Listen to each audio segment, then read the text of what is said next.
आया है। सीधा प्रकाश पांडे का भी रुख कर लेते हैं, वो नीतीश कुमार के घर के बाहर से जुड़ रहे हैं। लालू ने तो सुबह आकर गुड मॉर्निंग कहा था प्रकाश, नीतीश जी की कोई प्रतिक्रिया नहीं आई। उन्होंने कहा नर्वसाना क्या है, तो नर्वसनेस नहीं है, लेकिन कुछ और पता चल रहा है कि नीतीश इस वक्त क्या कर रहे होंगे वहां पर। जी बिल्कुल, नीतीश जी इस वक्त जो है टीवी देख रहे हैं और अभी संजय सिंह मुख्य प्रवक्ता है वो आए थे उनसे मिलने, उनसे मैंने बातचीत की, उनका इंटरव्यू किया। उन्होंने कहा कि हम निश्चित तौर पे सरकार बना रहे हैं, ये ट्रेंड आप जो भी देख रहे हैं उस वक्त ऊपर नीचे चल रहा था। कह रहे थे निश्चित तौर पे हमारी सरकार है। हाँ, इस बात पे जरूर नहीं बोल रहे थे 190 पे, पर कह रहे हैं निश्चित तौर पे हमारी सरकार है। अब जो है एकदम से यहाँ गहमा गहमी, अगर मैं अपने कैमरा पर्सन कमल नेगी को कहूं तो यहाँ पे एकदम से गहमा गहमी बढ़ी है। प्रशासन की भी सुबह से थी पर एकदम से बढ़ गई है, क्योंकि अब पूरी तौर पे ये तय हो चुका है कि महागठबंधन की सरकार आ रही है। मीडिया पहले से ही थी पर अब मीडिया भी और सक्रिय हो गया। साथ में अगर आपको दिखाऊं, फोर्सेस के लोग यहाँ पर लगातार अंदर बाहर जा रहे हैं। नेताओं में केवल एक ललन सिंह अभी यहाँ पहुंचे हैं और संजय सिंह उससे पहले जो मुख्य प्रवक्ता है जेडीयू के वो गए हैं। जाहिर सी बात है अब खुशी का माहौल है, थोड़ी देर में जो है यहाँ भीड़ जुटने लगेगी। हालांकि लालू के वहां जो लोग हैं वो लोग यहाँ आके मिलना चाह रहे हैं, पर अभी किसी को भी बैरिकेडिंग लगाया गया है, किसी को आने नहीं दिया जा रहा है। जो बहुत करीबी मित्र हैं या और मेरा पूरा विश्वास है कि ये रुझान और बढ़ेगा और एनडीए की सरकार बनेगी। ओवरऑल ये बात आ रही है कि महागठबंधन आगे निकल रहा है। महागठबंधन पता नहीं आपकी जानकारी में होगा, मैं उस पर कोई प्रतिक्रिया नहीं दूंगा, लेकिन मेरा पूरा आत्मविश्वास है, जमीनी हकीकत के साथ है। मैं लालू जी की तरह हवाई नहीं कह रहा हूं कि 190, लेकिन एनडीए की स्पष्ट बहुमत के साथ सरकार बनेगी। दोनों बेटे उनके पीछे चल रहे हैं लालू जी के। ये तो होना ही था। अगर वो राजनीतिक विषबवन न करते समाज में तो शायद और पीछे वो होते। पटाखे फूटेंगे यहाँ की पाकिस्तान में? पटाखे फूटेंगे बिहार में, भारत में, भारत के चाहने वाले लोगों के यहाँ, दुश्मनों के घर में नहीं फटेंगे, ये तय है। एनडीए जीतेगी, बिहार में पटाखा फूटेंगे। सरकार बनना तय माना जाए। सरकार बनना तय 200%। हमारे साथ बीजेपी से सिद्धार्थनाथ सिंह जुड़ गए हैं, हमारे साथ जेडीयू से अनिल कुमार जी बने हुए हैं। वेलकम सिद्धार्थनाथ जी। आपसे ये सवाल, गिरिराज जी यहाँ पर अभी 1 सेकंड पहले उनकी बाइट चल रही थी, उन्होंने कहा था कि पटाखे फूटेंगे। पटाखे बिहार में फूटेंगे या पाकिस्तान में, आप ये कहने का रिस्क अभी उठा सकते हैं? गिरिराज जी ने तो रिस्क उठा लिया है कि हमारे यहाँ ही पटाखे फूटने वाले हैं। देखिए, पटाखे तो बिहार और दिल्ली और पूरे देश में फूटेंगे। यह भी रुझान है, ये ऊपर नीचे होते हैं। मैं जो हम लोग ने एक लीड ली थी उसके आधार पर और जो सीमांचल का जो रीजन जो 5वां चरण का जो खुला है उसको देखते हुए भारतीय जनता पार्टी के अंदर अभी भी विश्वास है कि ये ट्रेंड जो है, ये रुझान जो है ये रिवर्स होएगा और हम कंफर्टेबल मेजॉरिटी की तरफ जा रहे हैं। कंफर्टेबल मेजॉरिटी की तरफ जा रहे हैं। अनुज जी, सीमांचल का एरिया, खासतौर से यहाँ पर पोलराइजेशन, काउंटर पोलराइजेशन, जिस तरह की खबरें आ रही हैं, की फैक्टर होगा ये, एक्स फैक्टर? देखिए, यदि वास्तव में सीटें उस तरफ की बीजेपी के पक्ष में जा रही होंगी तो वास्तव में नतीजे पलटेंगे। देखिए, इलेक्शन कमीशन की साइट पर इस समय जो जिन 68 सीटों के वोटों के साथ का विवरण दिया हुआ है उनमें से 38 महागठबंधन की तरफ जाते हुए 40% वोटों के साथ और 27 सीटों पर एनडीए 34% वोटों के साथ। यदि ये ट्रेंड आगे बढ़ता है, ये 6% वोटों का अंतर बना रह जाता है, तो जो हमें दिख रहा है इससे भी अलग किस्म के नतीजे होने वाले होंगे। थोड़ा सा मैं और इंतजार करना पसंद करूंगा। सीमांचल आंचल बड़ा इंपॉर्टेंट है। सीमांचल की आप बार बार कह भी रहे थे कि सीमांचल जो 57 सीटें हैं आखिरी दौर की वोटिंग है और वह बहुत कुछ तय करेगा, क्योंकि 4 दौर तक दोनों गठबंधन लगभग बराबर के रेस में माने जा रहे थे। सीमांचल से हुआ कि सीमांचली किस्मत का फैसला दोनों गठबंधनों का। बिहार की जनता को बहुत बधाई देता हूं और ये लड़ाई बहुत विकट लड़ाई थी। एक तरफ मनी बैग था और एक तरफ जो है वो नीति और सिद्धांत की लड़ाई थी। ये सीधी लड़ाई थी और उसमें मैं मानता हूं कि हमको 150 के करीब संख्या मिलना चाहिए और अंतिम फेज में मैं बहुत इंसेंटिव एग्रेसिवली कैंपेन हमने किया था। मैं सोचता हूं कि वहां बहुत अच्छा नतीजा आना चाहिए। Mr. Yadav, you said that you fought money bags. Now, हम मनी बैग से भी लड़ रहे थे, अफवाह से भी लड़ रहे थे, गाय की पूंछ पकड़ करके जो बेतरनी चुनाव पार करना चाहते थे बीजेपी के लोग, उससे भी लड़ रहे थे। वो हम उनके हारने के बाद पाकिस्तान में जश्न मनेगा जैसे पूरा बिहार पाकिस्तान के हक में हो। फिर उन्होंने जो सोशल डिस्पैरिटी वाला जो सिद्धांत हमारा है उस अखाड़े में वो आए। उन्होंने कहा हम अति पिछड़े हैं। ये सब उपाय उन्होंने किए और एब्यूज भी किया। यानी जो चीफ मिनिस्टर चुना हुआ उसके डीएनए का मामला उठाया, लालू यादव को शैतान तक कहा। ये सारी बातें। और दूसरी, नरेंद्र मोदी जी किसी प्रधानमंत्री ने ऐसा यानी सूबे में जाकर के मुकाबला नहीं किया कभी। देश, वहां की जनता को और देश को भी बहुत ये आखरा है और इससे भी हमारा वोट बढ़ा है। क्या आपको लगता है कि नरेंद्र मोदी की हार है, जिस तरह से वो कैंपेनिंग कर रहे थे बिहार? ये तो साफ बात है कि वही चेहरा था सामने। यानी अमित शाह और नरेंद्र मोदी सामने थे। बीजेपी तो इस वक्त की बड़ी खबर आ रही है, रुझानों में महागठबंधन आगे चल रहा है, बहुमत से एक सीट दूर है। 122 का मैजिकल आंकड़ा है और महागठबंधन इस वक्त 121 सीटों पर है, बहुमत से सिर्फ एक सीट दूर है। और लगातार अब सिर्फ हम देख रहे हैं सुबह से ही रोलर कोस्टर राइड की तरह ये पूरा का पूरा चुनावी नतीजों का एक तरह से देखा जाए तो सफर रहा है। बीजेपी और एलाइज इस वक्त 103 सीटों पे है। मैजिकल फिगर से सिर्फ एक सीट की दूरी पर है महागठबंधन। सबसे पहले अनु जी, आपका रिएक्शन, एक क्विक रिएक्शन। जी हाँ, देखिए, यदि ये ट्रेंड ही सेट होते आगे चल करके तो इसका मतलब ये होगा कि नीतीश कुमार के पक्ष में बिहार की जनता ने जो पहले से तय कर रखा था कि उनको मुख्यमंत्री के रूप में नीतीश कुमार अधिक पसंद है, उस तरह से वोट किया है।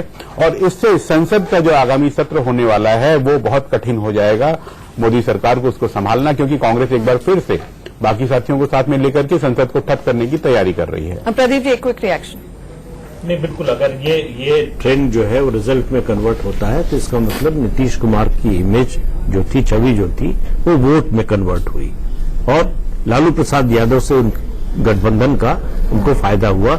लालू प्रसाद लायबिलिटी की बजाय एसेट साबित हुए।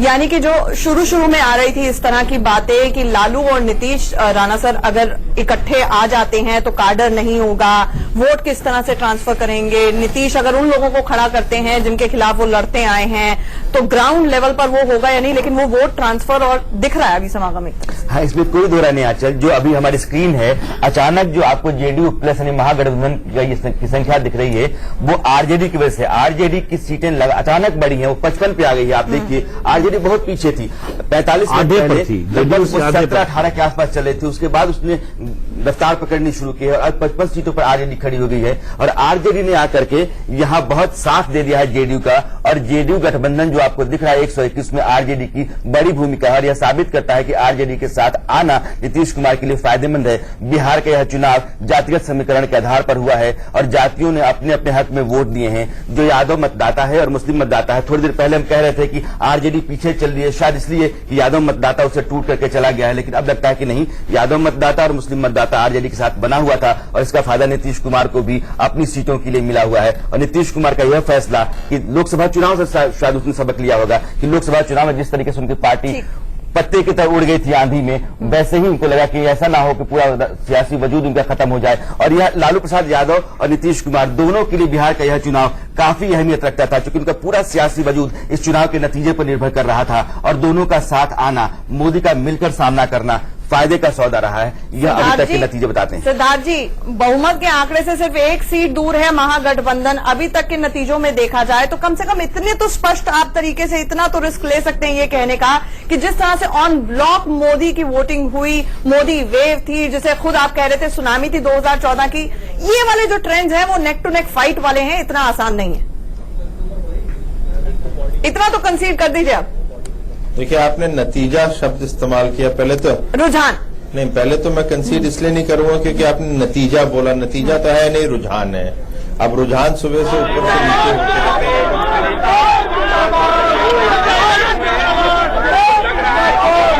ये लोकतंत्र को जरूर देंगे हम उनको बधाई। कि हमें बधाई मिलनी है तो हमें देंगे उन लोग बधाई। अमित शाह जी ने कहा था कि आज वो 2 बजे से पहले कुछ नहीं कहेंगे। ऐसे में आपको लग रहा है कि 2 बजे तक वो बाहर निकलकर आपके राष्ट्रीय अध्यक्ष आकर मीडिया का सामना करेंगे और बताएंगे इस नतीजे के बारे में? 2 बजे तक स्थिति साफ हो जाएगी? अब राष्ट्रीय अध्यक्ष क्या कहते हैं क्या नहीं कहते तो मैं नहीं निर्णय कर सकता, लेकिन वो घर से जरूर बाहर निकले। सुबह सुबह जाके अडवाणी जी को उन्होंने बधाई दी है उनके जन्मदिन पर, तो घर से जरूर बाहर निकले। इस वक्त की बड़ी खबर, मोहन भागवत से मिलने के लिए राजनाथ सिंह पहुंचे हैं। दोनों के बीच में दिल्ली में मुलाकात हुई है। आपको बता दें कि गृहमंत्री राजनाथ सिंह मोहन भागवत से मिलने के लिए पहुंचे हैं। अब मुलाकातों का दौर चल रहा है। सुबह सुबह मोदी जी पहुंचे थे लालकृष्ण आडवाणी जी को बर्थडे विश करने के लिए। अब मोहन भागवत से मिलने के लिए राजनाथ सिंह पहुंचे हैं। दबे स्वर में काडर कहीं ना कहीं बीजेपी का मान रहा था कि आरक्षण को लेकर जो बात कही गई, जो बयान आया मोहन भागवत जी का, उसने बहुत पीछे एनडीए को धकेल दिया, जबकि एनडीए बहुत एज पर थी, शुरू से ही उसके पास एज था। प्रदीप जी, अब मोहन भागवत से मिलने के लिए राजनाथ जी पहुंचे, इसको कैसे देखते हैं? नहीं, देखिए, अगर ये ट्रेंड जो है रिजल्ट में कन्वर्ट होता है तो इसका मतलब है कि मोहन भागवत के बयान से बीजेपी को नुकसान हुआ और ये चुनाव अगला पिछड़ा में तब्दील हो गया। ये रिजल्ट सिर्फ इसी बात की ओर इशारा करता है। उसके बाद भले ही कितना भी डैमेज कंट्रोल किया हो, लेकिन वो असर नहीं दिखा। उसका असर हुआ नहीं।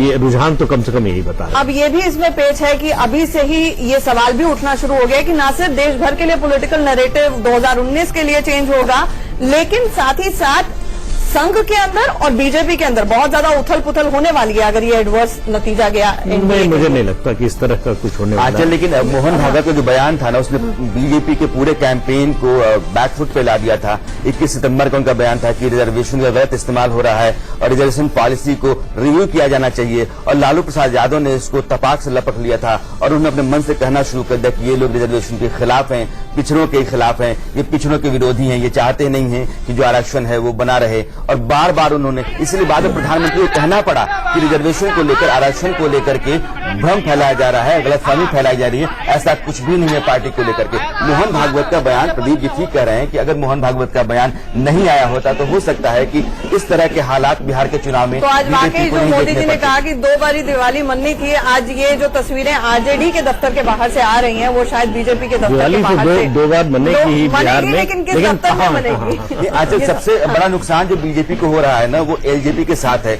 हमको पहले भी लग रहा था कि एलजेपी ने जिस तरीके से अपनी सीटों का बंटवारा किया है, जो में अपने उम्मीदवार उतारे हैं, वो उम्मीदवार सही नहीं थे। 40 सीटों पर लड़ने वाली एलजेपी 7 सीटों पर आगे चल रही है। यह सबसे बड़ा नुकसान पहुंचा रही है बीजेपी को। और दूसरी तरफ आरएलएसपी है जिसके पास 23 सीटें हैं, 23 उम्मीदवार हैं और वो 3 सीटों पर चल रही है। ज्यादा नुकसान एलजेपी और आरएलएसपी ने बीजेपी किया है। अगर इन लोगों ने उसी रेशियो में सीटें पाई होती जिस तरीके से बीजेपी के उम्मीदवार आगे चल रहे हैं तो बीजेपी के लिए राहत की बात होती। बीजेपी को नुकसान जो है एलजेपी और आरएलएसपी को साथ लेने से नहीं, लेकिन एलजेपी और आरएलएसपी के उम्मीदवार अच्छा नहीं कर रही है, पार्टियां इंडिपेंडेंटली अच्छा नहीं कर रही हैं और इन्होंने बीजेपी का पैर पीछे खींचा है। और बीजेपी अगर जेडीयू गठबंधन से पीछे है तो उसकी बड़ी वजह ये 2 सहयोगी पार्टियां हैं। चलिए ग्राउंड से हमारे पास एक और वॉक थ्रू आ रहा है अमित का, वो देख लेते हैं पहले। गुलाल 190 के आसपास ये गुलाल महागठबंधन की सरकार बनने तय, महागठबंधन की गुलाल है, हम लोग की सरकार बनना तय हो गया है। इसलिए हम लोग 190 के आसपास, राष्ट्रीय अध्यक्ष के अनुसार 190 के आसपास पहुंचेंगे। 140 से पार कर गए हैं। ये लालू यादव के घर के बाहर का जश्न आप देख सकते हैं। तमाम जो लोग हैं वो चेहरों पे गुलाल रंग लगा के जो है वो निकल चुके हैं। और ये देखिए जिस तरीके से लोगों के अंदर एक उत्साह है, लोगों को लगता है कि आरजेडी जो है वो जीत के करार पे है। ये बताइए कि हम लोग जीत चुके हैं चुनाव। कोई सिर्फ शपथ ग्रहण नीति जी का बाकी है। 13 तारीख को शपथ है, 13 तारीख को आप लोग आइएगा गांधी मैदान में। हम लोग पूरा खुशी है, हम लोग ग्रामीण लोग, सब लोग ने, सभी जाति धर्म के लोगों ने। आरजेडी जो है वो जीत के करार पे है। ये बताइए कि हम लोग जीत चुके हैं चुनाव। कोई सिर्फ शपथ ग्रहण नीति जी का बाकी है। 13 तारीख को शपथ है, 13 तारीख को आप लोग आइएगा गांधी मैदान में। हम लोग पूरा खुशी है, हम लोग ग्रामीण लोग सब लोग ने सभी जाति धर्म के लोगों ने वोट दिया, हम लोग बहुत खुश है। अबीर गुलाल इसलिए खुश है कि पहले ही हम जान गए थे कि हम लोग चुनाव जीत रहे हैं और हम लोग काफी खुशी महसूस कर रहे हैं। ये आज का दिन हम लोग का वो दिन इंतजार था जो आज आ गया, हम काफी खुश हैं। ये खुशी जो है उसका इजहार कर रहे हैं तमाम जो आरजेडी के कार्यकर्ता है। लालू प्रसाद यादव के घर के बाहर जो है अबीर और गुलाल जो है लगाकर इस तरीके से जो है उल्लास कर रहे हैं, खुशी मना रहे हैं। और ये तस्वीर जो है वो लालू यादव के घर के बाहर की है। जिस तरीके से ये इस बीच एक और कलर भी है, इस जीत का एक और कलर भी दिखाई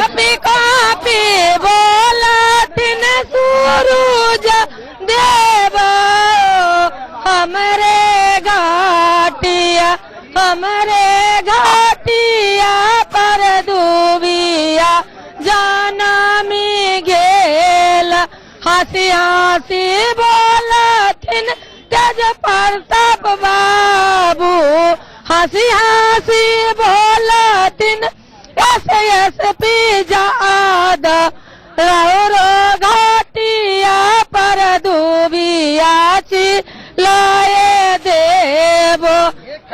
ये कलर है जिस तरीके से छठी माँ के गीत गाते हुए उसमें लालू यादव की जीत, उनके बेटों की जीत और इस तमाम जो है कलर जो है लालू यादव के घर के बाहर कई रंग गुलाल है। तो किस तरीके से लोग जो है गीत गा रहे हैं, एक तरह से जश्न मना रहे हैं।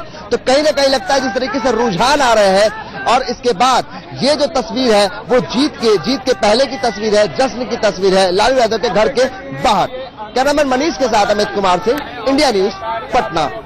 और हमारे एडिटर इन चीफ दीपक चौरसिया जी हमारे साथ जुड़ गए हैं। इस दौरान खबर आ रही है, लालू के लिए अच्छी खबर है, दोनों बेटे आगे चल रहे हैं। मखदूमपुर से जीतन राम मांझी पीछे चल रहे हैं। बहुत सारे अपसेट्स हो रहे हैं। Quick reaction.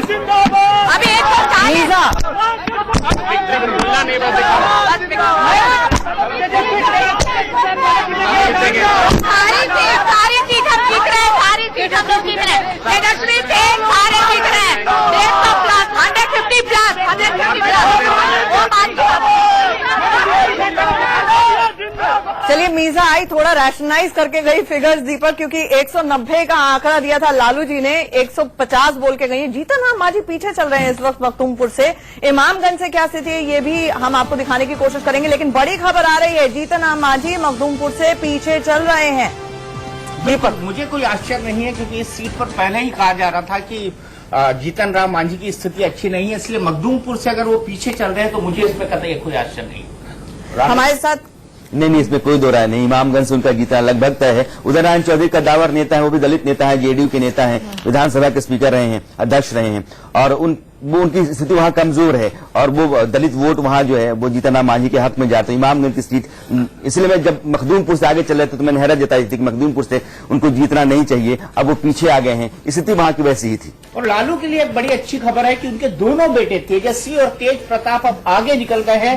यानी लालू ने जो सक्सेशन प्लान किया है, पॉलिटिकल सक्सेशन, मीसा के मामले में वो असफल साबित हुए। उनका यही कहना है कि अच्छा, बड़ी खबर आ रही है, रुझानों में महागठबंधन को बहुमत मिल चुका है। महागठबंधन को रुझानों में बहुमत मिल गया है, यानी नीतीश कुमार एक बार फिर से मुख्यमंत्री बन सकते हैं। 123 सीटें क्रॉस कर ली है जनता दल यूनाइटेड, आरजेडी और कांग्रेस के महागठबंधन ने, और भारतीय जनता पार्टी का एनडीए गठबंधन 101 सीटों पर आगे चल रहा है। प्रदीप जी, आप कोई रोल रिवर्सल होने की कोई संभावना?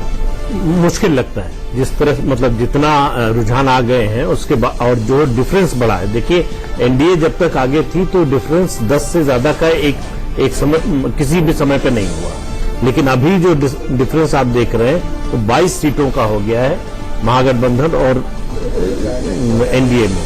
तो ये ट्रेंड अब बहुत मतलब एकदम उलट जाएगा, इसकी संभावना बहुत कम लगती है। हमारे साथ एलजेपी के वाजपेयी जी भी जुड़े हुए हैं, उम्मीद है अभी वाजपेयी जी? देखो 20-20 चल रहा है, 20 का मैच है, लास्ट ओवर तो अभी 20 सीटों, एक सेकंड, 20 सीटों का रुझान अभी आ रहा है नंबर 1, और अभी रुझान ही चल रहा है ना। 20 का नहीं आना है, 123 और 19 का आना है। नहीं, 234 अदर्स भी है ना, अदर्स की 10 सीटें। अच्छा, 10 सीटों को देख नहीं रहा है, तो आपको मात्र 9 सीटों का रुझान अभी रुझान है। अभी थोड़ा और वेट कर लेते हैं, हम भी यहीं, आप भी यहीं, अभी देख लेते हैं। लेकिन जो दिख रहा है वो स्वीकार करना पड़ेगा, और स्वीकार के साथ साथ एक बात और है कि अगर इस तरह के रिजल्ट आएंगे तो इसका मतलब ये हुआ कि बिहार की जनता ने डेवलपमेंट का स्लोगन नकार दिया एक तरीके से। नहीं, डेवलपमेंट उन्होंने नीतीश कुमार के डेवलपमेंट चलेगा। बिहार मॉडल एक्सेप्ट किया, गुजरात मॉडल नहीं। अगर कौन सा मॉडल चलेगा? दिल्ली में क्या डेवलपमेंट हो पा रही है? अरविंद केजरीवाल ने इतने वादे किए, इतनी चीजें की, क्या हो पा रहा है? क्या क्राइम रेट रुक गया? इसी तरह क्राइम तो केंद्र के हाथ में सर, अरविंद केजरीवाल। और क्या डेवलपमेंट की? क्या बिजली के रेट कम हो गए, पानी के रेट कम हो गए? उनके वोटों के लिए तो हो गए, इसमें तो इसी तरह से बिहार में डेवलपमेंट कितनी हो पाएगी ये भी अब जनता देखेगी। नहीं, बिहार में विकास हुआ। क्या आपको एक्सेप्ट, ये थ्योरी एक्सेप्ट हो रही है वाजपेयी जी की कि विकास को झुटला दिया है और जातिवाद जीत गया? नहीं, नीतीश कुमार ने बिहार में विकास किया है। आप जाइएगा, सड़कों की हालत बेहतर है, बिजली की सप्लाई की हालत बेहतर है। खुद ही कहा था अभी कि जातिवाद जीत गया है। ये तो जाति के आधार पर वोट हो, लेकिन आप नीतीश कुमार को इस आधार पर नहीं खारिज कीजिएगा कि उन्होंने विकास नहीं किया। नीतीश कुमार ने चुनाव, हिंदुस्तान में उत्तर भारत में उत्तर प्रदेश और बिहार में जब भी चुनाव होंगे तो जातियां हावी रहेंगी, लेकिन इसके आधार पर किसी नेता के किए गए काम को आप हाशिए पे खड़ा नहीं कर सकते। नीतीश कुमार की इमेज बहुत अच्छी है और बीजेपी के लिए सबसे मुश्किल काम यही था कि नीतीश कुमार वाले गठबंधन पर हमला किस मोर्चे से करें, कहां से करें, क्योंकि वहां कोई खोट नजर नहीं आ रहा था उनको। इसीलिए लालू प्रसाद यादव पर बार बार हमले हो रहे थे। नीतीश कुमार की इमेज साफ सुथरी है, ईमानदार है, संयमित है, विकास उन्होंने किया है, उन पर भरोसा लोगों को है और वह लालू प्रसाद यादव के वोट बैंक के साथ जुड़ जाता है। और यह जो पूरा समीकरण था, यह जो गणित था, वो महागठबंधन के लिए फायदेमंद साबित हुआ है। और अब जेडीयू की अगुवाई वाली सरकार बनती है, नीतीश कुमार की वापसी होती है, तो नीतीश कुमार राष्ट्रीय राजनीति में मोदी के लिए एक बड़ी चुनौती के तौर पर उभरेंगे, इसमें कोई दो राय नहीं है। तो सीधे चलते हैं पटना, वहां पर हमारे सहयोगी प्रकाश पांडे हमारे साथ जुड़े हुए हैं। उन्होंने बात की है राज्यसभा सांसद और वरिष्ठ पत्रकार हरिवंशी से। सांसद हरिवंश जी, जो अब आंकड़े आ रहे, ट्रेंड चल रहा है, उसमें आप लोग आगे निकल गए हैं, आश्वस्त है सरकार बन रही है? निश्चित तौर पे देखिए, शुरू से ही जब हम काफी पीछे चल रहे थे तब भी हम सबने चैनल पे कहा था कि इंतजार करिए। अब ये बहुत आरंभिक ट्रेंड है और खासतौर से जो पोस्टल बैलेट आए हैं उनके ट्रेंड से आपको ऐसा लग रहा है। पर ईवीएम में भी आने लगे थे, आप पीछे उस वक्त चल रहे थे, अब पूरी तरह आप आश्वस्त है कहा जाए? तौर पे आप देखें हम कहां से कितना आगे चले गए। इसलिए निश्चित तौर पे महागठबंधन के साथ सामाजिक समीकरण तो है ही, नीतीश जी का काम, उनका चेहरा और जिस तरह से उन्होंने बेदाग छवि अपनी बनाई है बिहार में। इसमें हार किसकी हुई, बीजेपी की हुई या मोदी जी की, क्योंकि सबसे ज्यादा प्रचार में थे? भाई मोदी जी चेहरा थे उनके, बीजेपी की तो हार नहीं है, ये स्पष्ट रूप से मोदी जी की हार है और इन्हें हार नैतिक रूप से कबूल करना चाहिए। क्या 2019 में नीतीश जी प्रधानमंत्री पद के उम्मीदवार हो सकते हैं? नीतीश जी 2019 में किस रूप में होंगे ये तो मैं नहीं कह सकता, पर पूरे देश में वह रैलिंग पॉइंट बनेंगे विपक्ष की आवाज का। जिस तरह से भारतीय राजनीति जिस रास्ते पर भारतीय जनता पार्टी ले जा रही है, उसमें एक सशक्त विपक्ष की जो जरूरत है उसकी भरपाई नीतीश जी के नेतृत्व में होगा। तो ये तो हरिवंश जी जिनका साफ तौर पर कहना था कि अब ट्रेंड ही नहीं, ये नतीजे ही मान लीजिए और सत्ता में फिर से वापसी हो रही नीतीश की, और ये हार बीजेपी की नहीं है। उन्होंने सीधे तौर पे कहा कि ये हार नरेंद्र मोदी की है। कैमरामैन कमल नेगी के साथ प्रकाश पांडे, इंडिया न्यूज, पटना। तो आपने देखा हरिवंश जी वहां पर पूरी तरह से कॉन्फिडेंट कि नीतीश कुमार ही अगले मुख्यमंत्री बनेंगे बिहार के। सीधे चलते हैं अनिल कुमार जी के पास, जो कि जेडीयू के नेता है। अनिल कुमार जी, आपकी रिपोर्ट क्या कहती है? आपको क्या लगता है कितनी सीटें जीत पाएंगे आप लोग अंत में?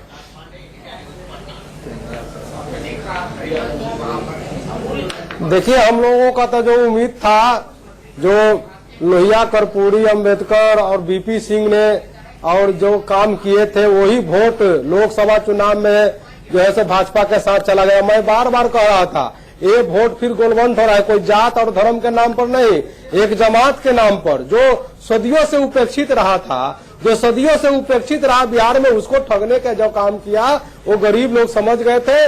और ये जो है सो इस समय जो हमारे जो भी शोषित उपेक्षित लोग थे, वो गोलबंद होकर लोहिया, कर्पूरी, अंबेडकर और बीपी सिंह के अनुयायी, जिसको मोहन भागवत का जो बयान आया, उससे सभी लोग गोलबंद हुए। आज उसी का परिणाम है आपके सामने कि हम लोग स्पष्ट बहुमत की ओर जा रहे हैं और हमको लगता है कि अभी 128 है, शाम आते आते ये हम जो है सो कम से कम 150 से ऊपर सीट पर हम जाएंगे। दीपक, ये बहुत दिलचस्प है। देखिए मार्जिन लगातार बढ़ता जा रहा है। महागठबंधन 128 के ऊपर चला गया है लगातार ये आंकड़ा। अब इसमें बड़ा सवाल ये भी उठता है कि ऑन ब्लॉक वोटिंग जिस तरह से मोदी जी के लिए हुई थी 2014 में, यानी कि वो ट्रेंड यहाँ पर नहीं नजर आ रहा है। मृत्युंजय तिवारी जी हमारे साथ जुड़े हुए हैं। उससे पहले एक बहुत महत्वपूर्ण बात, पटना साहब से नंद किशोर यादव पीछे चल रहे हैं, ये एक बहुत बड़ा संकेत। ये हैरत की बात है। पटना की जो 14 सीटें हैं, बीजेपी का गढ़ माना जाता है पटना, और बीजेपी की स्थिति हमेशा से मजबूत पटना में रही है। इस बार मेरा अपना अनुमान था कि इन 14 में से 8 सीटें तो बीजेपी कम से कम जीत ही लेगी, और पटना साहिब नंद किशोर यादव के लिए बहुत ही सेफ सीट थी, और वहां से उनका हारना, इसका मतलब ये है कि उनके हक में इस बार आबो हवा वहां ठीक नहीं रही है, और वहां जो पिछड़ा तबका बहुत बड़ी आबादी में है, और पिछड़ों के चलते ही वहां जीत हार तय होती है, और जो पिछड़ा है इस बार वो लगता है कि महागठबंधन के साथ खड़ा हो गया। और शत्रुघ्न फैक्टर क्विकली मुझे लगता है कोई नया ट्वीट आया नहीं अभी तक नहीं आया शत्रुघ्न सिन्हा का। वो निसंदेह लालू और नीतीश कुमार को इस जीत की बधाई देंगे, बस थोड़ा सा इंतजार आप कर लीजिए। अगर ये जीत होती है, जो कि अब लगभग संकेतों के तौर पर तय हो चुका है कि जेडीयू गठबंधन वहां सरकार बना सकता है और नीतीश कुमार ही अगले मुख्यमंत्री होंगे। आप मृत्युंजय जी के पास चलना चाहते हैं। देखो मृत्युंजय जी, आपका कोई कमेंट, जो लीड है लगातार बढ़ती जा रही है, हालांकि थोड़ी रैशनलाइजेशन हुई है। मीसा बाहर आई थी, उन्होंने लालू जी के आंकड़े को थोड़ा कम कर दिया। 190 तक कल आंकड़ा था, अब 150 के करीब वो लेके आई हैं।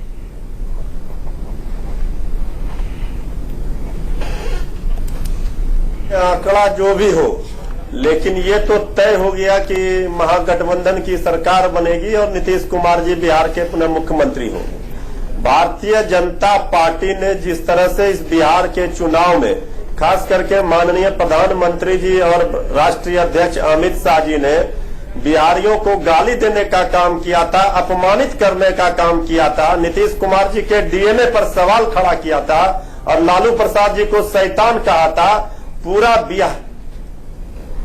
बिहार की जनता पूरी तरह से आगे आकर के अपने मान सम्मान और बिहारी स्वाभिमान जब जग गया, तो यही नतीजा है। इनको अपना भारतीय जनता पार्टी को इससे सबक लेना चाहिए कि लोकतंत्र में जनता मालिक होती है। हमेशा रिस्की होता है। वो देखने को मिला वो ये कि नेता भले ही कंफ्यूज आए हुए हो, वो एडमिट नहीं कर रहे थे कितनी सीटें हैं, जनता कंफ्यूज नहीं है। हम और ज्यादा क्लोज एक क्लियर और डिसाइसिव वर्डिक्ट की तरफ बढ़ रहे हैं। यह 128 पर महागठबंधन आगे चल रहा है 235 में से, और 97 पर एनडीए गठबंधन आगे चल रहा है। तो ये जो फासला है, आपने ठीक कहा, बढ़ता जा रहा है। और हम ये देख रहे हैं पिछले 10-12 सालों से कि अब जनता एक डिसिसिव मैंडेट देती है, अब एक निर्णायक मैंडेट देती है। चाहे आप 2004 देख लीजिए, चाहे आप 2009 देख लीजिए, चाहे आप 2014 के लोकसभा चुनाव देख लीजिए, चाहे आप पिछले 2 बार के बिहार के विधानसभा चुनाव देख लीजिए। नीतीश कुमार को एक साफ बहुमत मिला था इन दोनों चुनाव में, और इस बार भी फिलहाल ऐसा लग रहा है कि यही बहुमत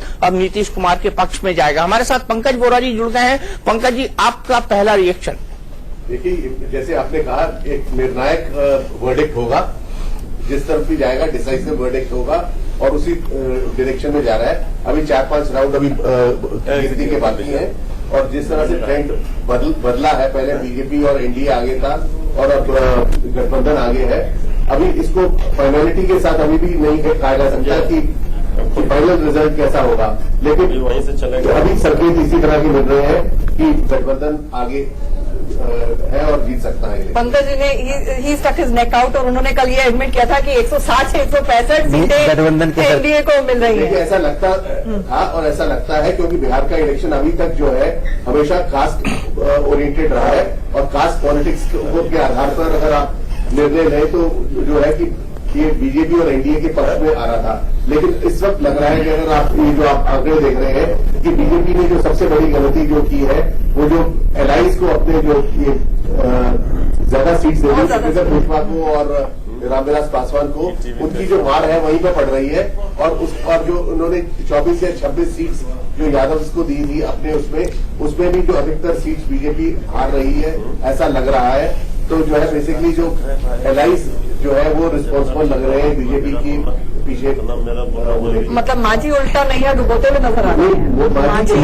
माझी ने उतना नुकसान नहीं पहुंचाया आचरण, क्योंकि 20 सीटों पर उनकी पार्टी खरीदी, 8 सीटों पर आगे चल रहे हैं। लेकिन आरएलएसपी 23 सीटों पर इसके उम्मीदवार उतारे गए थे, 3 सीटों पर आगे चल रही है। एलजेपी 40 सीटों पर चुनाव लड़ रही है, 7 सीटों पर आगे चल रही है। तो स्ट्राइक रेट इन दोनों पार्टियों का बहुत कम रहा है, इसने बीजेपी को नुकसान पहुंचाया है। हालांकि बीजेपी 50% से ऊपर थी, 7 सीटों पर लड़ रही है। 77 पे पहले वो 84-85 के आसपास थी, उसकी संख्या घटती जा रही है। लेकिन मेरा अपना अनुमान ये कहता है कि 30 से 35 सीटें ऐसी होंगी इस बार जहां 1000 से 2000 के बीच में फैसला हुआ होगा। बहुत ही फोटो फिनिश था, बहुत ही क्लोज कॉन्टेस्ट था ये, और इसमें यह कह पाना बड़ा मुश्किल था कि इस पार्टी की जीत होगी, इस पार्टी की हार होगी। लेकिन इतना अब तय है कि नीतीश कुमार की अगुवाई में बिहार में सरकार बनने जा रही है। नीतीश कुमार वापस हो रहे हैं तीसरी बार बिहार में, और यह नीतीश कुमार की वापसी जो होगी राष्ट्रीय राजनीति में उनके कद का बड़ा होने का संकेत देगी। और मोदी के सामने अगर कोई बड़ा नेता आकर खड़ा होगा जो मोदी के लिए बड़ी चुनौती खड़ा बनेगा, वो नीतीश कुमार ही होंगे। में सरकार बनने जा रही है, नीतीश कुमार वापस हो रहे हैं तीसरी बार बिहार में, और यह नीतीश कुमार की वापसी जो होगी राष्ट्रीय राजनीति में उनके कद का बड़ा होने का संकेत देगी। और मोदी के सामने अगर कोई बड़ा नेता आकर खड़ा होगा जो मोदी के लिए बड़ी चुनौती खड़ा बनेगा, वो नीतीश कुमार ही होंगे। यानी कि 2019 में आप उनको प्राइम मिनिस्टरियल कैंडिडेट घोषित करते हुए दूर की कौड़ी है, इसलिए क्योंकि बिहार में मात्र 40 लोकसभा की सीटें, आपको ये ध्यान रखना होगा। और जेडीयू की जो राजनीतिक हैसियत से वो बिहार के बाहर कुछ भी नहीं है, इस जमीनी हकीकत को हमको समझना होगा। अब आप देखिए कि चलिए जेडीयू ऑफिस पटना चलते हैं और आपको ये भी बता दें हम कि अब टैली देखिए, कांग्रेस 13 सीटों पर, जहां 2010 के विधानसभा चुनाव में उसको 4 सीटें मिली थी, अब उसे 13 सीटें मिल रही है सिर्फ और सिर्फ अलायंस के आ जाने के कारण। लगभग 40 सीटों पर वो चुनाव लड़ रही है। जेडीयू को 63 मिल रही है, यानी आरजेडी से बेहतर स्ट्राइक रेट जेडीयू का है। 100 में से 63 सीटें बोले। एक वोट प्रतिशत का ताजा आंकड़ा बोलना चाहूंगा।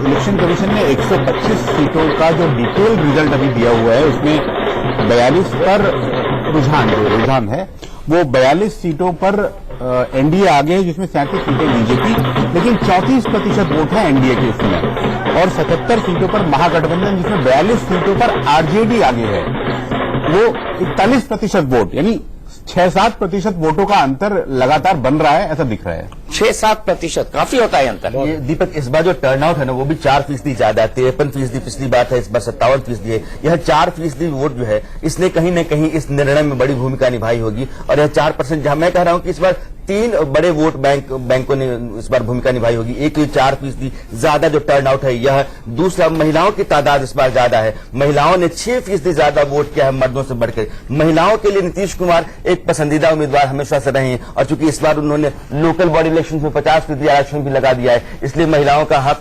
महिलाओं की तरफ, महिलाएं जो है उनकी तरफदारी करती रहती हैं। नीतीश कुमार का ज्यादातर वोट, महिलाओं का ज्यादातर वोट नीतीश कुमार को मिलता है। अगर इस बार भी ऐसा हुआ होगा तो नीतीश कुमार ये जो नतीजे हैं वो दिख रहे हैं उसमें। बहुत बड़ा फैक्टर है। और सीधे चलते हैं विजय सोनकर शास्त्री जी के पास, जो कि भारतीय जनता पार्टी के राष्ट्रीय प्रवक्ता हैं। शास्त्री जी, आप बताइए, क्या आपका आकलन, बीजेपी का आकलन गड़बड़ा गया बिहार के अंदर?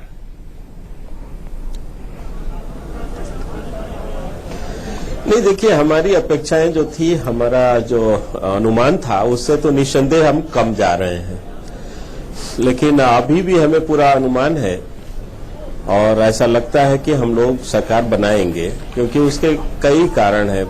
जिस तरह से उतार चढ़ाव हो रहे हैं, जिस तरह से ट्रेंड आ रहे हैं, जगह जगह अलग अलग पॉकेट के रुझान आ रहे हैं, तो ये सब चीजों को देखते हुए ये कहा जा सकता है कि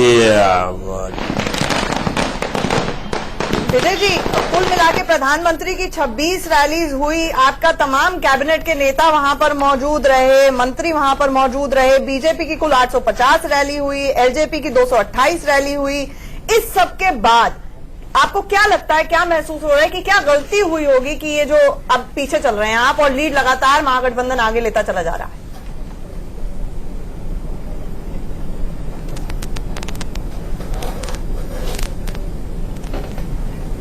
प्रयास किया, उसका प्रतिफल नहीं मिला है। आप देखिए कि अभी भी बिहार में जो भी रुझान आए हैं, उन रुझानों से ये स्पष्ट होता है कि Bharatiya Janata party number 1 party के रूप में है और हमारी बड़ी संख्या में वहां हमारे लोग आगे हैं।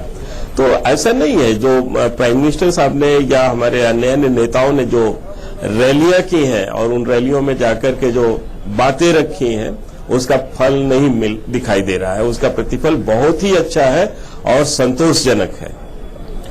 तो चलिए सीधे चलते हैं पटना। वशिष्ठ नारायण सिंह जनता दल यूनाइटेड के प्रदेश के अध्यक्ष, उन्होंने प्रकाश पांडे से बात की है।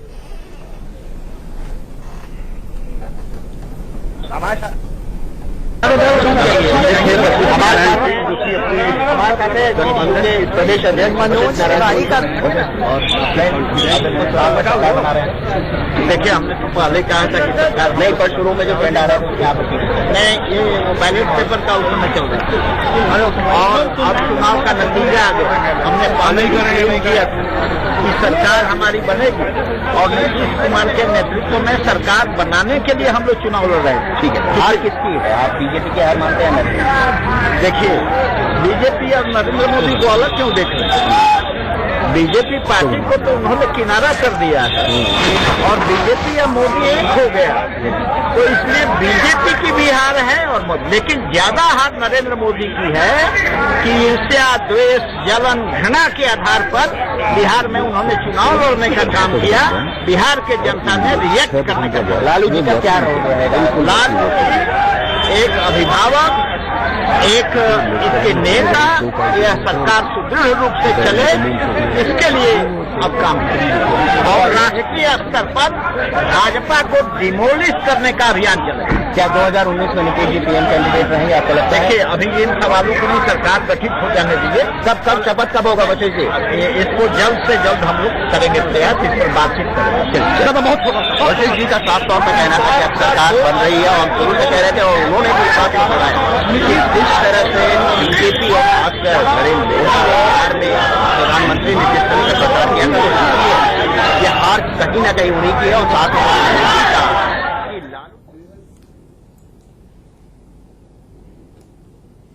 लग रहा है क्या बीजेपी सरकार बना पाएगी या सेकेंड नंबर बन के रह जाएगी? देखिए, अभी तो जिस प्रकार का ट्रेंड है उसको तो कह सकते हैं बहुत कांटे का है, लेकिन मुझे उम्मीद लग रहा है कि ये आखिरी आते आते बीजेपी के पक्ष में होना चाहिए, बट अभी कुछ नहीं कर सकते। अब क्या बोलना है, जो है सो आगे है। होना चाहिए यानी डाउट कहीं ना कहीं आपको भी लग रहा है?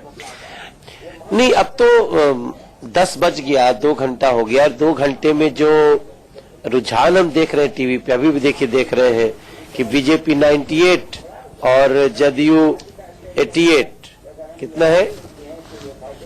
जदयू 89, तो 89 और 98 को अंतर को रुझान में हम बहुत ज्यादा नहीं बोल सकते। ये कभी भी चेंज हो सकता है, हमारे पक्ष में भी चेंज हो सकता है। तो इस समय तो अब कुछ स्टेटमेंट देना वो मूर्खता है, अब तो सिर्फ देखना है रिजल्ट देखना। क्या लग नहीं रहा कि बिहार की जनता ने जैसा से मोदी के नाम पर आप लोगों ने प्रचार किया, मोदी जी को नहीं पसंद किया? रुझान जैसा बता रहे हैं। देखिए, अब रिजल्ट जो आएगा उसको तो बोलेंगे ही, लेकिन नरेंद्र मोदी जी, भारतीय जनता पार्टी और एनडीए की हमेशा कोशिश रही कि जिस आशा के साथ उन लोगों ने भारतीय जनता पार्टी को बिहार ने केंद्र में बिठाया, उसका लाभ अगले 5 साल तक बिहार को मिले।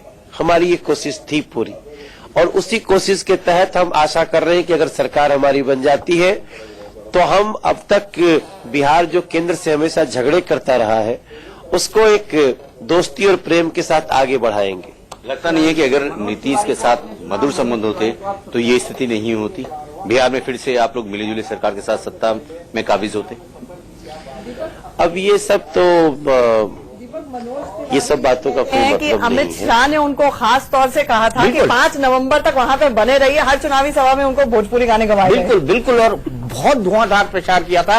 ओरिजिनल बिहारी बाबू शत्रुघ्न सिन्हा है, उसके काट के तौर पर उन्होंने मनोज तिवारी को रखा था, लेकिन महागठबंधन ने उस पर भी ट्रिक खेली थी। महागठबंधन ने कहा कि भले से ही ये भोजपुरी फिल्मों का एक्टर हो, बिहार का रहने वाला हो, पर सांसद तो दिल्ली का है ना, तो उस पर भी बाहरी होने का चस्पा उन्होंने लगाया था। मनोज तिवारी तो मन से गाने गाए। अब देख रहे हैं कि लालू प्रसाद यादव के बाहर महिलाएं जो है छठ का गीत गाने लगी हैं। गुलाल लग गया, होली भी आज ही है, दिवाली भी आज ही है, छठ भी आज ही है, महागठबंधन। मुझे लगता है कि 2-3 चीजों पर विचार किया जाना बहुत जरूरी है। पहला ये कि लोग कहते थे कि मोदी के विकास के मॉडल को बिहार स्वीकार करता है कि नहीं करता है, नीतीश कुमार के विकास के मॉडल को बिहार खारिज करता है कि नहीं करता है। उसने कहा कि नहीं, बिहार के लिए नीतीश कुमार का जो मॉडल है वो बेहतर है। दूसरी बात यह है कि यह डर था कि लालू प्रसाद यादव के साथ आने से नीतीश कुमार को नुकसान होगा। नतीजे बताते हैं कि नहीं, लालू प्रसाद यादव के साथ आने से नीतीश कुमार को फायदा हुआ है। और जो जातिगत समीकरण बिहार का है उसका अनुमान जो नीतीश कुमार ने लगाया था वो ठीक ठाक लगाया था। और बीजेपी से अलग होकर के लालू प्रसाद यादव के साथ आकर खड़ा होना उनके लिए बेहतर सियासी चाल थी और आज उस नतीजों में तब्दील होती दिख रही है। अनुज जी, आपको क्या लगता है, जो आंकड़े आप देख रहे हैं और जिस तरह का वोट परसेंटेज है, हम शुरू से कह रहे थे कि अगर लोकसभा चुनाव में कांग्रेस, आरजेडी और जेडीयू उनका वोट परसेंटेज मिला दिया जाए तो ये एनडीए से काफी आगे निकल जाता है। क्या उसी तरह का ट्रेंड अभी तक देखने को मिल रहा है? देखिए, उन वोटों को यदि हम जोड़ते तो 39 और 45, ये 6% वोटों का अंतर स्टैटिक लोकसभा के आंकड़े जो 2014 के थे उससे नजर आ रहा था। और इसीलिए प्रारंभिक अनुमान हम लोग लगा पा रहे थे कि महागठबंधन को एक बढ़त दिखती है जिसको तोड़ने की कोशिश बीजेपी कर रही है। मोदी साहब ने बहुत सभाएं की, लेकिन उसके बावजूद इस समय लग रहा है कि वही 6%, 7% वोटों का अंतर यहां तक चला आया है। और शायद बिहार स्टेबल हो गया है 2014 में। जो जिस गठबंधन, जिस पार्टी के जितने वोट हैं उनको जोड़ लीजिए और आप वहां से जीत और हार का आकलन कर सकते हैं।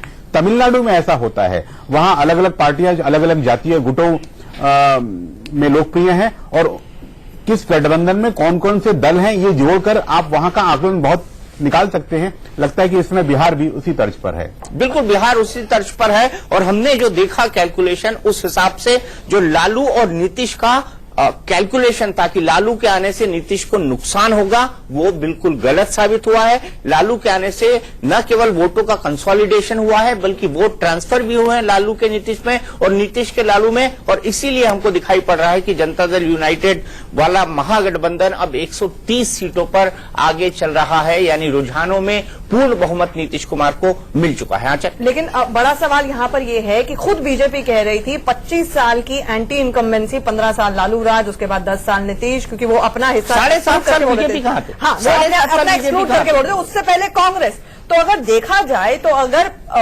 25 साल की anti incumbency Nitish Kumar beat कर रहे हैं तो पर्सनल लेवल पर या तो बीजेपी ने बहुत ज्यादा रॉन्ग कॉल्स ली हैं या फिर नीतीश कुमार ने बहुत ज्यादा काम किया। इसको कैसे इंटरप्रेट करने दी? नहीं, मुझे नहीं लगता कि हम बीजेपी की पूरी कैलकुलेशन ये थी कि जो नया वोटर है वो जात पात से ऊपर जाके इन मास नरेंद्र मोदी जी को, प्रधानमंत्री जी को और बीजेपी को वोट करेगा, लेकिन वैसा होता नहीं दिखाई दिया है। बिहार ने उसी ट्रेडिशनल जाति के आधार पर वोटिंग किया है और उसके ऊपर से नीतीश कुमार की इमेज, जो कि बिहार के अंदर काफी अच्छी है, किसी भी व्यक्ति से पूछ लो, भले से वो बीजेपी का सपोर्टर होगा, बीजेपी को वोट डाला होगा, लेकिन नीतीश कुमार की इमेज के लेकर वो कतई कंफ्यूज नहीं है। तो आजकल हमको ये समझना होगा कि इन दोनों चीजों ने काफी हद तक महागठबंधन की जीत का रास्ता साफ कर दिया। और अब देखिए 140 सीटों पर महागठबंधन आगे हो चुका है, 243 में से 140 सीटें, तो एक बिल्कुल निर्णायक बहुमत उसके पक्ष में जाता हुआ दिखाई दे रहा है। सोनकर शास्त्री जी से एक सवाल कि आज उनको महसूस हो रहा है, कहीं ना कहीं खल रहा है कि सीएम कैंडिडेट आपको भी अनाउंस कर देना चाहिए था?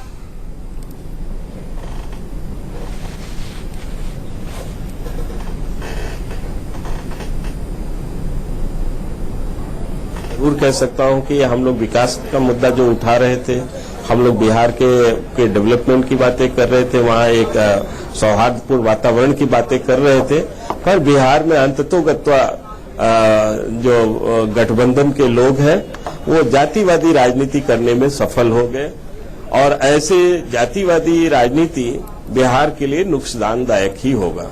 लेकिन सोनकर जी, वो मौका तो मोहन भागवत जी ने दिया ना। बीजेपी के अंदर और आरएसएस के अंदर भी कई लोग ऐसा बोलने वाले मिल जाते हैं, ऑफ द रिकॉर्ड बोलने वाले स्वाभाविक होंगे कि आरएसएस भी एक मजबूत मोदी नहीं चाहता, एक मजबूर मोदी चाहता है। कहीं इसी कारण तो वो बयान नहीं आया था उनका? नहीं, ये सब व्यर्थ की बातें हैं और बिहार में पहली बार ऐसा नहीं है कि जातिवादी व्यवस्था आगे बढ़ती हुई दिखाई दे रही है, बल्कि वहां पर जातिवादी राजनीति करने वाले लोग 2500 साल तक वहां पर राजनीति भी किए हैं, इसलिए ऐसी बात नहीं है। और जहां तक मोहन भागवत जी की बात है, उन्होंने एक ऐसे प्रश्न को उठाया है जो भारत के लिए आवश्यक है। आज जिनको आरक्षण मिलता है उनको भी ये नहीं पता कि उनको आरक्षण क्यों मिल रहा है, और जिनको नहीं मिलता आरक्षण उनको भी ये नहीं समझ में आता कि उन्हें आरक्षण क्यों नहीं मिल रहा है। इसलिए आरक्षण पर स्पष्टता होने की जरूरत है, और इसका मैं दृढ़ रूप से मैं भी इसको स्वीकार करता हूं, और मैं चाहता हूं कि हिंदुस्तान में कम से कम ये चर्चा चले कि आरक्षण जिनको मिल रहा है क्यों मिल रहा है, और आरक्षण जिनको अब कोई नेता आता है और वह ये डिक्लेयर कर दे कि दलित अलग होते हैं, महादलित अलग होते हैं, तो उनको ये राय किसने दिया? क्या किसी संवैधानिक संस्था ने उनको ये करने के लिए दिया? नहीं, दलित और महादलित की परिभाषा जब दी गई थी तो बीजेपी सबसे आगे जाके उसको कैंपेन करती थी। आप ही दलित और महादलित की परिभाषा देते वक्त नीतीश के साथ थे, और आपकी सहमति से ये तमाम योजनाएं लागू हुई थी। नहीं, ये सब कुछ मूलभूत गलतियां हैं जिनको मैं स्वीकार करता हूं। खासतौर से आज अभी कुछ दिनों पहले सुप्रीम कोर्ट ने भी एक इसी तरह का वर्डिक्ट दिया है। उसने भी सेंटर फॉर एक्सीलेंस स्टडीज में रिजर्वेशन नहीं करने की बातें कही हैं। जुडिशरी में कुछ भी कर सकती है, कुछ भी निर्णय दे सकती है, लेकिन जहां कोई प्रतिनिधि दलित नहीं हो वहां पर जो भी अगर इस प्रकार की व्यवस्थाएं आती हैं उनका औचित्य क्या हो सकता है? क्या वो दलित समाज को मान्य होगा? क्या कुछ भी कर सकती है, कुछ भी निर्णय दे सकती है, लेकिन जहां कोई प्रतिनिधि दलित नहीं हो वहां पर जो भी अगर इस प्रकार की व्यवस्थाएं आती हैं उनका औचित्य क्या हो सकता है? क्या वो दलित समाज को मान्य होगा? क्या बहुत सारे ऐसे प्रश्न। अच्छा, विजय सोनकर शास्त्री जी, क्या मैं इसका ये मतलब निकालूं कि आप भी आरक्षण की समीक्षा चाहते हैं?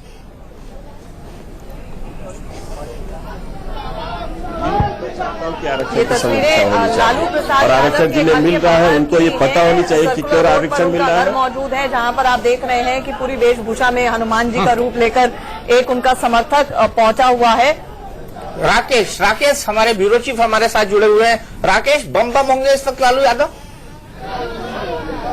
देखिए दीपक जी, पूरा जो माहौल है अंदर का, लालू प्रसाद यादव दोनों बेटों के साथ ही साथ जो कई वरिष्ठ नेता हैं राष्ट्रीय जनता दल के, उसके साथ जो सामने आपने उनके घर के अंदर जो कि हट बना हुआ है जहां पर आपने इंटरव्यू किया था, वहीं पर बैठ के पूरे जोर से ठहाके लगा रहे हैं। और ये हम लोग को साफ दिख रहा है, तेज प्रताप यादव अभी तुरंत बाहर निकले थे विक्ट्री का चिन्ह लिए हुए, और जो समर्थक हैं यहाँ पर काफी उत्साह में है, और उनका साफ तौर पे कहना है कि जिस तरह से लालू प्रसाद यादव ने 190 सीट का जो दावा किया था, लेकिन सरकार जरूर उनकी बन रही है, भले ही उतनी सीट नहीं मिल रही है, लेकिन ये जरूर है कि यहाँ पर कार्यकर्ताओं में काफी उत्साह है। दीपक जी, बिल्कुल, राकेश ने हमको बताया कितना उत्साह है लालू यादव के लालू यादव के घर पे इस वक्त। और जाहिर सी बात है लालू यादव के लिए करो या मरो का ये चुनाव थे। अगर लालू यादव इन चुनाव में हारते तो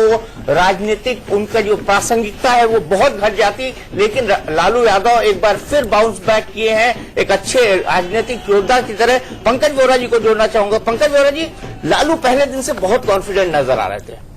देखिए, उनको पूरा यकीन था कि उनका जो यादव वोट है वो उनका साथ नहीं छोड़ेगा, और ये दिख रहा है कि उन्होंने जो है नीतीश के पास इतना वोट बैंक नहीं था, लेकिन जो यादव वोट ट्रांसफर हुआ है नीतीश जनता दल यूनाइटेड की तरफ भी, उससे ओवरऑल जो विक्ट्री जो गठबंधन की है वो नजर आ रही है। तो लालू यादव तो हमेशा असर्टिव पॉलिटिक्स करते रहे हैं और आगे करके भी फिर से एक भूमिका प्ले करेंगे, लेकिन इसमें जो है अगर गठबंधन की जीत होती है तो एक बहुत अजीब सिचुएशन होती है। दो तरह की अजीब सिचुएशंस इमर्ज हो रही है कि अगर गठबंधन की राजनीति होती है तो आप देखोगे कि जो अपोजिशन है, जो कि बीजेपी है, वो शायद ज्यादा शक्तिशाली हो जो रूलिंग अलायंस है, क्योंकि रूलिंग अलायंस के बीच में जो अब कॉन्ट्रडिक्शंस आने वाली हैं वो ये लालू यादव की असर्टिव पर्सनैलिटी की और नीतीश की जो थोड़ी जो है लो प्रोफाइल जो की एक्सेप्टेबिलिटी है उसके कारण से आने वाली है। और दूसरी चीज जो नजर आ रही है कांग्रेस के संदर्भ में, एक बहुत अजीब उनके लिए भी एक बहुत सिचुएशन क्रिएट हो गई है कि उनको ये नहीं समझ आ रहा होगा कि ये विक्ट्री को सेलिब्रेट करें या उसको मायूसी करें, क्योंकि इससे जो है गठबंधन के उस जीत से नीतीश कुमार जो है वो नरेंद्र मोदी के नेशनल ऑल्टरनेटिव बन सकते हैं 2019 में, यानी कि राहुल गांधी जिनको कांग्रेस चाह रही थी कि 2019 तक कांग्रेस को लीडरशिप दे, वो जो है अब सेकंड फिडल उनको प्ले करना पड़ेगा और नीतीश कुमार जो सेक्युलर फोर्सेस के बसिया बनकर आगे उभरेंगे, ऐसा वो तो कांग्रेस सत्ता जहर होती है, इसलिए वो सत्ता चाहते ही नहीं होंगे, इसलिए कांग्रेस शायद सोचे चलो नीतीश की पालकी उठाई जाए। लेकिन अनुज जी एक बहुत महत्वपूर्ण बात, पहली बार जनता दल यूनाइटेड सबसे बड़ा ट्रेंड में राजनीतिक दल बन गया है। तो अब 73 सीट्स जनता दल यूनाइटेड आगे चल रही है, जबकि बीजेपी 71 पे। इसको किस ढंग से देखते हैं नाना जी? दीपक, ये मैं आपको यही बताने वाला था तक जो आपने इस तरह इशारा किया था। बीजेपी 80 से ऊपर थी और धीरे धीरे जैसे जैसे ये रिजल्ट सेटल होता जा रहा है, बीजेपी की संख्या नीचे गिरती जा रही है, जेडीयू की सीटों की संख्या लगातार बढ़ती जा रही है। मोटे तौर पर मुझे दीपक यही बात लगती है कि नीतीश कुमार की इमेज और लालू प्रसाद का वोट बैंक, इन दोनों ने काम किया है और जो महागठबंधन को आप नतीजे देख रहे हैं वो इन्हीं दोनों का नतीजा है और कुछ नहीं है। बिल्कुल। और इस वक्त बड़ी खबर ये आ रही है कि कांग्रेस दफ्तर के बाहर पता नहीं कितने साल बाद, मेरे ख्याल से 2 दशकों से ज्यादा के बाद पटाखे बजाने का अवसर मिला है। कांग्रेस हेडक्वार्टर के बाहर 12 की टैली ट्रेंड्स में आगे चल रहा है। 1990 के बाद सिंगल डिजिट पर कांग्रेस यहां पर रिड्यूस कर गई थी। पिछले चुनावों में देखा जाए 2010 में शायद 4 सीटें थी, 2005 में 9 थी, हाँ मतलब सिंगल डिजिट से 12 तक आ गई है। मतलब एक तरह से अब कांग्रेस भी 1990 तक राज करने के बाद कहीं ना कहीं अब पिगी राइड करेगी महागठबंधन पे। दीपक बिल्कुल। और ये जो सबसे बड़ा बात इस पूरे से निकल कर आई है कि नीतीश कुमार अब एक धुरी बन जाएंगे गैर भाजपा पार्टियों के लिए। जैसे अरविंद केजरीवाल हैं, नीतीश उनके सपोर्टर हैं, अरविंद केजरीवाल और नीतीश ममता भी ट्वीट कर रहे हैं, ममता भी ट्वीट कर रही थी उनके फेवर में। कांग्रेस तो उनके गठबंधन के साथ ही है। तो नीतीश कुमार एक रैलिंग पॉइंट बन जाएंगे, जो कि हमको। और दूसरा महत्वपूर्ण परिवर्तन ये होने वाला है कि विपक्ष अब नरेंद्र मोदी जी पर और हमलावर हो जाएगा, क्योंकि आने वाले समय में उनको तमाम बिल्स पास कराने हैं, आम सहमति बनाने की जरूरत कई मामलों पर लग सकती है। लेकिन ये जो परिणाम है उसके बाद कहीं ना कहीं कांग्रेस का, विपक्ष का मोरल बूस्ट होगा नेशनल पर्सपेक्टिव। इसमें दीपक एक और बात मैं जोड़ना चाहूंगा। दरअसल नीतीश कुमार की जो जीत है राष्ट्रीय राजनीति में 2 लोगों के लिए झटका साबित होगी, एक अरविंद केजरीवाल और दूसरा राहुल गांधी। क्योंकि नीतीश कुमार की जो अपनी पर्सनैलिटी है वो धर्मनिरपेक्ष इमेज तो उनकी है ही है, दूसरी है कि बहुत समझदार सुलझे हुए राजनेता हैं, प्रशासनिक कौशल उनके पास ज्यादा है, उनकी एक्सेप्टेबिलिटी बाकी दलों में ज्यादा है और उनके मुकाबले राहुल गांधी और अरविंद केजरीवाल बहुत हल्के साबित होते हैं। इसलिए जब आगे की राजनीति राष्ट्रीय स्तर पर तय होगी तो नीतीश कुमार उसके केंद्र में होंगे, इसमें कोई दो राय नहीं। एक सवाल विजय सोनकर शास्त्री जी से पूछना चाहते हैं। विजय जी, हमें ये बताएं कि नीतीश कुमार ने ये कहा कि देखिए मैं बोलता ज्यादा नहीं हूं लेकिन मेरा काम दिखता है। उन्होंने अपनी रिपोर्ट कार्ड दिखाई, किस तरह से 5,000 से ज्यादा ब्रिज बने, 60,000 किलोमीटर सड़कें बनी। क्यों फिर अरुण जेटली का चुनावों के बीच में इस तरह का बयान कि देखिए इसको मोदी सरकार पर रेफरेंडम नहीं मानिएगा? एक तरह से डिफेंसिव पर तो आप पहले खेलना शुरू हो गए। नहीं, देखिए ऐसी बात नहीं है। उन्होंने जो कुछ बातें कही हैं ये एक प्रश्न के रूप में था जिसका उत्तर देना आवश्यक था, इसलिए उस प्रकार के उत्तर दिए गए। लेकिन जहां तक ये जो अभी रुझान के रूप में जो रेफरेंडम दिख रहा है, ये निसंदेह ऐसा लगता है कि जैसे लालू के जंगल राज को इंडोर्स किया गया है और साथ ही साथ उनके साथ नीतीश कुमार के जो सुशासन बाबू के रूप में उनकी एक अनुभूति थी उसको भी निसंदेह इंक्लूड किया गया है। लेकिन अभी भी मैं आश्वस्त हूं इस मामले को लेकर के कि ट्रेन बदलेगा, इतना ज्यादा नहीं कुछ हो सकता। आप कहां से बदलेगा? शादी की इतना होपफुल मत रहिए। ये बड़ा बीजेपी मात्र 90, एनडीए मात्र 90 पर है और महागठबंधन अब 145 पर पहुंच गया है। 55 का डिफरेंस हो गया और मुझे नहीं लगता अब ट्रेंड बदलेगा। आप भी इस हकीकत को स्वीकार कर लीजिए क्योंकि ये जनता का आदेश है। नहीं, निसंदेह ये जनता का ही आदेश होगा और वही जनता का आदेश होगा जो बिहार में अभी भी एक झोपड़ी में रहती है, पति पत्नी और 4 बच्चों के साथ एसेट के नाम पर एक बकरी रखते हैं। ये भी एक बिहार की सच्चाई है।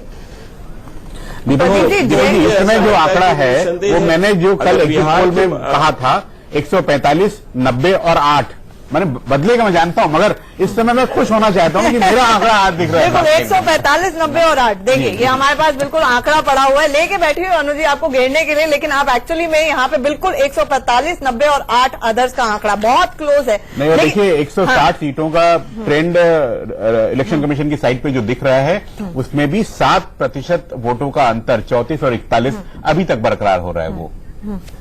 अनिल कुमार साहनी जी अभी भी देखिए विजय सोनकर शास्त्री जी जब बात कर रहे हैं तो वो कह रहे हैं कि जंगल राज एक तरह से जंगल राज के लिए वोट हुआ है। आप तो लालू जी और नीतीश जी की जोड़ी को जय वीरू की जोड़ी बताते हैं, वो अभी तक जय गब्बर की जोड़ी में फंसे हैं।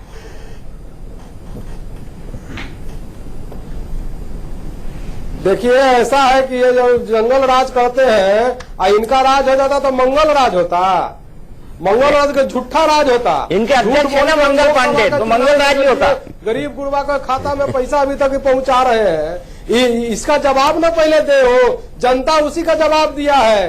गरीब गुरबा शोषित उपेक्षित पिछड़ा अति पिछड़ा दलित महादलित जो गोलबंद होकर आज लालू और नीतीश के ऊपर जो विश्वास किया है और बिहार जो है सो बराबर देश को एक रास्ता दिखाने के काम करता है और वो रास्ता दिखाने का काम इस बार भी किया गया है और बिहार की जनता देश को रास्ता दिखाया है और लालू नीतीश मिलकर पूरे देश का जो लोहिया कर्पूरी अम्बेडकर और जो है सो बीपी सिंह का जो मत है उसे एकजुट करेगा और जो है सो जो फिरका परस्त ताकत है उसको हराने के लिए बराबर हम लोग लड़ाई लड़ते रहेंगे और उसी लड़ाई का परिणाम है कि आज जो है सो नीतीश कुमार और लालू यादव स्वीप कर रहा है। मैंने एक नारा दिया था, नीतीश मैं बिहार, मैं नीतीश मैं बिहार।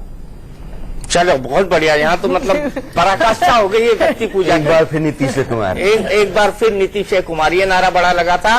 और क्या उनका नारा था? धोखे में ना आएंगे, नहीं झांसे में ना आएंगे, नीतीश को जिताएंगे। बहुत हुआ जुमलों का बिहार में बाहर हो नीतीश कुमार एक बार बार हो। बहुत हुआ जुमलों का वार, एक बार फिर नीतीश कुमार। मुझे आश्चर्य ये लग रहा है कि 2-3 मौके बीजेपी लगातार देती रही नीतीश कुमार के लिए, जिसको वो मंच से बुनाते रहे। मुजफ्फरपुर की रैली जुलाई में हो रही थी और नरेंद्र मोदी ने वहां डीएनए वाला मामला छेड़ा था और नीतीश कुमार ने, हालांकि उन्होंने कहा था कि इनका पॉलिटिकल डीएनए खराब है, नीतीश कुमार ने अपने उस पॉलिटिकल डीएनए को बिहार के डीएनए से जोड़ा, एक जज्बाती मामला इसको बना दिया और उसको उन्होंने 2 महीने तक भुनाया। और जैसे ही यह डाई डाउन होने लगा था उसी समय मोहन भागवत ने सितंबर में मोहन भागवत ने आरक्षण का मामला उछाल दिया और जैसे ही आरक्षण का मामला लालू प्रसाद यादव ने उसको पकड़ लिया, नीतीश कुमार ने पकड़ लिया और पिछड़ों के हक से उसको जोड़ दिया। और ये बार बार जो है ना समय समय पर मुद्दे उनको मिलते जा रहे थे। स्ट्रैटेजी नीतीश कुमार की इलेक्शन की सुना बहुत मुफीद थी। कैसे टर्न अराउंड? शायद प्रशांत किशोर का बहुत बड़ा हाथ, क्योंकि जब मणिशंकर अय्यर ने चाय वाला कमेंट किया था तो उसको टर्न अराउंड करके बीजेपी ने चाय बेचनी शुरू कर दी थी। अब वही जैसे ही डीएनए वाला कमेंट हुआ दीपक, तो तुरंत उसको भी टर्न अराउंड करके 1 लाख सैंपल भेज दिए गए। बिल्कुल, और आप यहाँ देख सकते हैं फासला बढ़ता हुआ। 147 सीटों पर महागठबंधन ट्रेंड में जीत में आगे चल रहा है। 150 सीटें हमें मिलेंगी, 150 के आसपास ही ये महागठबंधन पहुंच रहा है। 150 प्लस कहा था उसने, 150 प्लस और लगातार पहुंच चुका है। बिहार के पिछले 5 चुनाव का ट्रेंड विधानसभा लोकसभा मिला के, तो जिस गठबंधन या पार्टी ने सोशल इक्वेशन और विकास की बात दोनों का अच्छा सम्मिश्रण किया और लोगों को उस पर भरोसा हुआ, उसकी जीत हुई। तो इस बार जो है महागठबंधन का जो सोशल इक्वेशन था और नीतीश कुमार का विकास का जो रिकॉर्ड है उस पर लोगों ने भरोसा किया, बजाय इसके कि प्रधानमंत्री के विकास के वादे। बिल्कुल विकास का वादा, लेकिन नीतीश कुमार के विकास का जो मॉडल है उसको एक्सेप्ट किया है बिहार की जनता ने। जो निर्विवाद छवि है नीतीश कुमार की एक राजनेता के तौर पर, एक अच्छे मुख्यमंत्री के तौर पर, एक अच्छे प्रशासक के तौर पर, उसको एक्सेप्ट किया है बिहार की जनता ने। और अब जो आंकड़ा है वो 146 हो गया है। महागठबंधन के पक्ष में केसी त्यागी मिठाई खा रहे हैं। दोनों पार्टियां मिलकर के एक यूनाइटेड दल बने ताकि आने वाले समय में इस नए दल की बड़ी भूमिका देश की राजनीति में हो। स्पीच देखी गई थी पिछले दिनों चुनावी रैलियों में और पर्सनल अटैक देखी। नहीं, that we will pursue. Hate speeches जो हुई हैं उसको हमने चुनाव आयोग के संज्ञान में लाया है। देश में असहिष्णुता बढ़ रही है। हमारा बिहार के बढ़िया संचालन के साथ साथ राष्ट्रीय मुद्दों पर भी नजर है। हम संसद में कांग्रेस पार्टी समेत सभी दलों के साथ मिलकर के सहिष्णुता पर असहिष्णुता पर बहस चलाएंगे और ये समाचार पत्रों की और उनके जो रिपोर्टर्स हैं उनकी भी आजादी तक पहुंच गई है, which is very shame. Sir, Nitish ji को आपने बधाई दी और शपथ ग्रहण कब करेंगे? आज शाम तक हम लोग सारी चीजें अपने सहयोगी दलों के साथ मिलकर के तय करेंगे।